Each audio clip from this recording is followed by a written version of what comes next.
Are you struggling to create a new observable subscription every time your route changes in your Angular project? You are not alone. Today we're diving into how to effectively manage.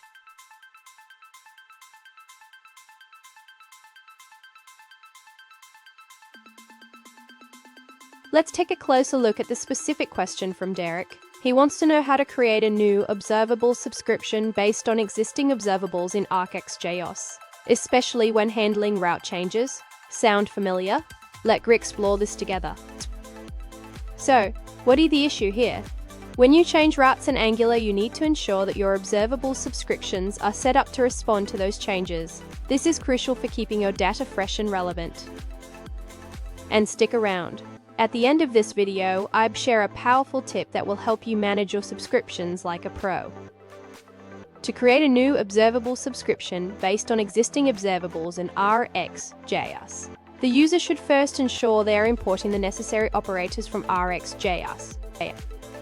Next, the user should modify the kinetic method to use the switch map operator. This operator will allow the user to switch to a new observable each time the root parameters change.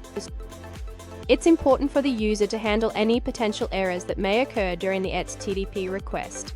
This can be done by adding an error handling function in the subscribe method. Finally, the user should test their implementation by navigating through different routes to ensure that new subscriptions are created correctly and that data is being fetched as expected. Fun fact, did you know that RxJS was inspired by the observer pattern? It's a powerful way to handle auxiliary data streams, and it became a staple in modern web development. Now let's look at the answers provided by other users. An alternative approach suggests subscribing to route changes globally in your main component. You can listen for navigation events and trigger your HTTP request in the call bar.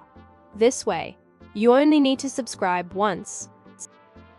If you need access to route parameters, inject a reactive instance and subscribe to its Cavings attribute. You can use the combine latest method from the Observable class to achieve this. Don't forget to import combine latest from RxJS to use it in your component. That's the end of that answer. Let's see another perspective. An alternative approach suggested by another user involves subscribing to the Ajax. Call Observable directly within your chain. This method allows you to manage the subscription more effectively.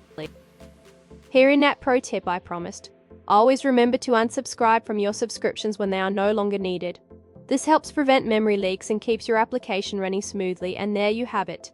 You now know how to create new observable subscriptions based on route changes using RxJS.